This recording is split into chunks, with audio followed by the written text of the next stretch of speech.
Ang mga langgam, o ants sa Ingles, ay kasapi sa kaharian ng hayop na insekto. Sila'y may mahusay na organisasyon sa kanilang kolonya, na pinamumunuan ng isang reyna. Ang reyna ay nagpapakita ng mahigpit na pamumuno at nagtataglay ng kakayahang magbuntis. Ang bawat trabaho sa kolonya ay may kanya-kanyang tungkulin.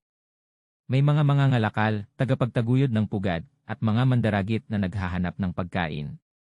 Ang kanilang sistema ng komunikasyon ay hindi lang sa pamamagitan ng pagsasanib ng kemikal, kundi pati na rin sa pamamagitan ng galaw at puwersa ng hangin.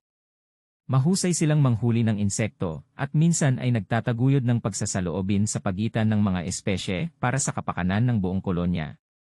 Ang mga langgam ay isang mahalagang bahagi ng ekosistema, nag-aambag sa polinasyon at pagsasaka ng lupa. Subalit, sa kabila ng kanilang kahalagahan, marami sa atin ang nagiging sagabal sa kanilang pag-iral, lalo na kapag sila'y nakikita sa